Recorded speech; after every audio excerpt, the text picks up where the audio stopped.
குமரி மாவட்டத்தில் உள்ள திருப்பரப்பு அருவியில் 3வது நாளாக சுற்றுலா பயணிகள் குளிக்க தடை நீடிக்கிறது. விவரங்களை செய்தியாளர் சஜயகுமார் வழங்க கேட்கலாம். சஜயகுமார், விவரங்களை பகிர்ந்துக்கலாம். ஸ்ரீராம், கன்னியாகுமரி மாவட்டத்தில் கடந்த 4 நாட்களாக பரவலாக விட்டுவிட்டு மழை பெய்து வருகிறது.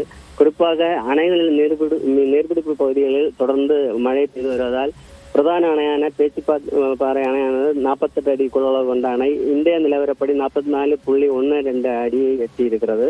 இந்நிலையில் கடந்த 3 நாட்களாக அதே போல பேச்சிப்பாறை அணைக்கு உள்வரத்தானது வினாடிக்கு 1294 கன அடி தண்ணீர் வந்து கொண்டிருப்பதால் அணையிலிருந்து நேற்றைய தினம் வரை 1000 கன அடி வினாடிக்கு திறந்து விடப்பட்டிருந்த நிலையில் இன்று வெளியேற்றமானது அதிகரித்து 1835 கன அடி உபரி நீரானது இன்று வெளியேற்றப்பட்டு வருகிறது. இதனால் கோதையாற்றில் ஏற்பட்ட வெள்ளப்பெருக்கு காரணமாக திருப்பரப்பு அருவியில் தண்ணீரானது ஆக்ரோஷமாக பாய்ந்து செல்கிறது. அங்குள்ள நீச்சல் குளம், கல்மண்டபம் போன்ற பகுதிகள் எல்லாம் மூழ்கடித்து ஆபத்தான நிலையில் தண்ணீர் பாய்ந்து செல்வதால் இன்று தொடர்ந்து 3வது நாளாக திருப்பரப்பு அருவியில் சுற்றுலா பயணிகள் குளிக்க திருப்பரப்பு பேராட்சி நிர்வாகமான தடை விதிக்கப்பட்டதோடு அங்கு தடுப்பு வேலிகள் அமைத்து ஆபத்தான பகுதிகளுக்கு சுற்றுலா பயணிகள் செல்லாமல் கண்காணிப்பு பணிகளிலும் ஈடுபட்டு வருகின்றனர். இதனால் இந்த திருப்பரப்பு அருவிக்கு வந்த சுற்றுலா பயணிகள் ஏராளமானோர் ஏமாற்றத்துடன் திரும்ப செல்கின்றனர். ஸ்ரீராம், விவரங்களை வழங்கியதற்கு நன்றி சஜயகுமார்.